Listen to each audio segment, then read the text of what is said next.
इसलिए हनानी के पुत्र येहू को बादशाह के विरुद्ध प्रभु की वाणी ये कहते हुए सुनाई पड़ी, मैंने तुम्हें धूल से उठाकर अपनी प्रजा इज़राइल का नेता बनाया, परंतु तुम यरोबआम के मार्ग पर चलते रहे और तुमने मेरी प्रजा इज़राइल को पाप करने को फुसलाया, और इस प्रकार उनके पापों के कारण मेरा क्रोध प्रज्वलित किया। इसलिए मैं बादशाह और उसके घराने को मिटा दूंगा और तुम्हारे घराने के साथ वैसा ही करूंगा जैसा मैंने नबाट के पुत्र यरोबआम के घराने के साथ किया। बादशाह के घराने का जो कोई नगर में मरेगा उसे कुत्ते खा जाएंगे, और जो खुले मैदान में मरेगा उसे आकाश के पक्षी नोच कर खाएंगे।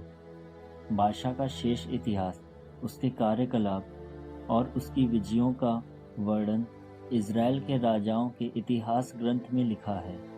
बादशाह अपने पितरों से जा मिला और वो तिर्सा में दफनाया गया। उसका पुत्र एला उसकी जगह राजा बना। प्रभु ने हनानी के पुत्र नबी येहू द्वारा जो कहा था वो बादशाह और उसके घराने पर उन कुकर्मों के कारण घटित हुआ जिन्हें उसने प्रभु की दृष्टि में किए थे। उसने यरोबआम के घराने की तरह अपने कर्मों के कारण प्रभु का क्रोध भड़काया, और इसलिए भी उसने यरोबआम के घराने का सर्वनाश किया। यूदा के राजा आसा के 26वें वर्ष बादशाह का पुत्र एला इज़राइल का राजा बना। उसने तिर्सा में 2 वर्ष तक राज्य किया। उसके सेवक जिम्री ने, जो आधी रथ सेना का अध्यक्ष था, उसके विरुद्ध षड्यंत्र रचा। उस समय एला तिर्सा में था, जहां वो महल के प्रबंधक अरसा के घर में मदिरा पीकर नशे में चूर था। जिम्री ने वहां घुसकर यूदा के राजा आसा के राज्यकाल के 27वें वर्ष एला को मार डाला, और उसके स्थान पर वो स्वयं राजा बन बैठा। जैसे ही वो राजा बना और उसे सिंहासन प्राप्त हुआ, उसने बादशाह के घराने के सब लोगों का वध किया। उसने उसके एक भी पुरुष को जीवित नहीं छोड़ा, चाहे वो संबंधी हो या मित्र। इस प्रकार जैसा कि प्रभु ने नबी येहू द्वारा बादशाह के विषय में कहा था, जिम्री ने बादशाह के सारे घराने का विनाश किया। ये सब उन पापों के कारण हुआ जो बादशाह और उसके पुत्र एला ने किए थे, और जिन्हें करने के लिए उन्होंने इज़राइलियों को फुसलाया था, और इसलिए भी कि उन्होंने अपनी निस्सार देव मूर्तियों द्वारा प्रभु इज़राइल के ईश्वर का क्रोध भड़काया था। एला का शेष इतिहास और उसका सारा कार्यकलाप इज़राइल के राजाओं के इतिहास ग्रंथ में लिखा है। यूदा के राजा आसा के 27वें वर्ष जिम्री ने तिर्सा में 7 दिन तक राज्य किया। उस समय सेना फिलिस्तियों के गिब्तोन से युद्ध कर रही थी। जब सैनिकों ने पड़ाव में सुना कि जिम्री ने षड्यंत्र रचकर राजा को मार डाला है, तो उन्होंने उसी दिन सेनापति ओम्री को पड़ाव में समस्त इज़राइल का राजा घोषित किया।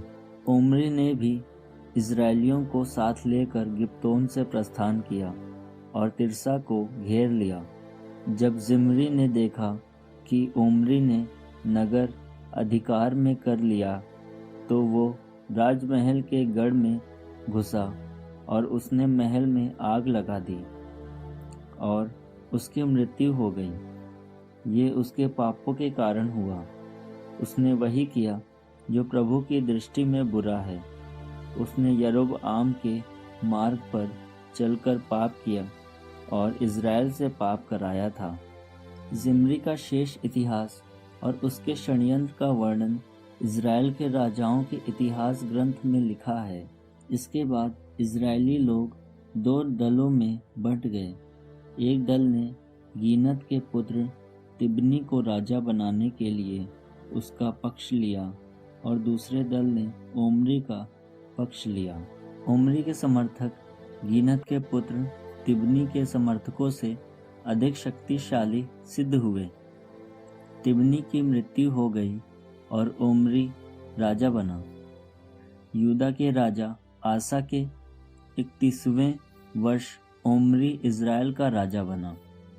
उसने 12 वर्ष तक राज्य किया। उसने तिर्सा में 6 वर्ष राज्य किया। इसके बाद उसने 2 मन चांदी देकर शेमेर से समारिया की पहाड़ी खरीदी। उसने उस पहाड़ी को किला बंद किया और पहाड़ी के मालिक के नाम पर अपने द्वारा बसाए नगर का नाम समारिया रखा। उमरी ने वही किया जो प्रभु की दृष्टि में बुरा है। उसने अपने पहले के सभी राजाओं से भी अधिक कुकर्म किए। वो सब बातों में नबाट के पुत्र जरोबआम के मार्ग पर चलता था और उसने इज़राइल से पाप कराया, जिससे उन्होंने अपनी निस्सार देव मूर्तियों द्वारा प्रभु इज़राइल के ईश्वर का क्रोध भड़काया। ओम्री का शेष इतिहास, उसके कार्यकलाप और उसकी विजयों का वर्णन इज़राइल के राजाओं के इतिहास ग्रंथ में लिखा है। ओम्री अपने पितरों से जा मिला और वो समारिया में दफनाया गया। उसका पुत्र अहाब उसकी जगह राजा बना। यूदा के राजा आसा के 38वें वर्ष ओम्री का पुत्र अहाब इज़राइल का राजा बना। उसने समारिया में इज़राइल पर 22 वर्ष तक राज्य किया। ओम्री के पुत्र अहाब ने अपने पहले के सभी राजाओं से अधिक ऐसे कर्म किए जो प्रभु की दृष्टि में बुरे हैं। नबाट के पुत्र यरोबाम के पापों का अनुकरण करना तो उसके लिए एक साधारण सी बात थी। उसने सिदोनियों के राजा इतबाल की पुत्री इजेबेल से विवाह किया और बाल देव का सेवक बनकर वो उसकी पूजा करता था। उसने अपने द्वारा समारिया में निर्मित बाल देव के मंदिर में बाल देव के लिए एक वेदी बनवाई। अहाब ने अशेरा देवी का खूंट बनवाया। अहाब ने अन्य ऐसे कर्म किए जिनसे उसने अपने पहले के सभी इज़राइली राजाओं से अधिक प्रभु इज़राइल के ईश्वर का कोप भड़काया। बेतेल के हियेल ने उसके राज्यकाल में यरीखो का पुनर्निर्माण किया। उसने अपने पहलौठे पुत्र अबीराम की कीमत पर उसकी नींव डाली और अपने सबसे छोटे पुत्र सबूब की कीमत पर फाटक लगवाए। ये नून के पुत्र योशुआ द्वारा प्रभु के कथन के अनुसार हुआ।